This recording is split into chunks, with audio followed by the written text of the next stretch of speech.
You were the tiny little baby.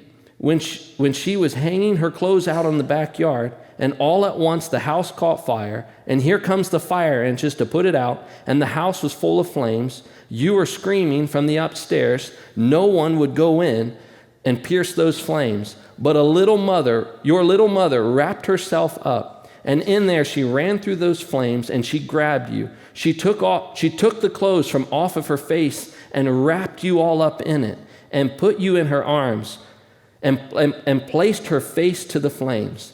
And through the flames, she came to rescue you. That's why you're pretty today, and that's why she's so scarred. You are ashamed of those scars? That's the way Jesus has done for us. When we were sinners, ugly before God, cast down and turned away, he came, and the lovely Son of God, from his ivory palaces, he came down to earth, and he took upon the shame and the humiliation upon himself and the sin upon himself, and he died there on Calvary crying out, should I be ashamed of a gospel?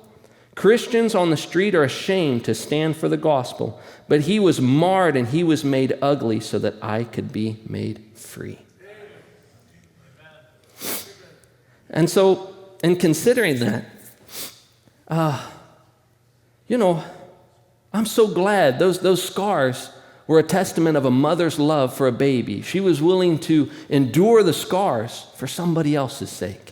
And when we consider Jesus Christ, he was willing to endure the rejections, endure the pain, endure the embarrassment, the humiliation for somebody else's sake.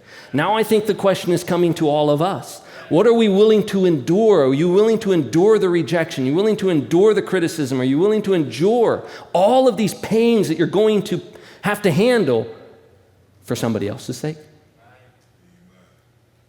If we're living our life for ourselves, we haven't arrived. If we're living our life for somebody else, we're looking heavenward. We're pointed the right direction. And that's the reality of it. In Hebrews 12, it says, looking unto Jesus, the author and the finisher of our faith, who for the joy that was set before him endured the cross. There's a time where you just have to endure the pain.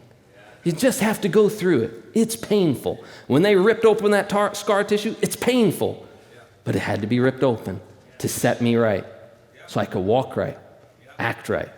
Scripturally or spiritually speaking, there's wounds in me had to be ripped apart. I had to have some spots that I've been covering over, ripped to shreds so that I could start walking right, talking right, acting right, treating people right. It's not fun. It's painful. Maturing is painful.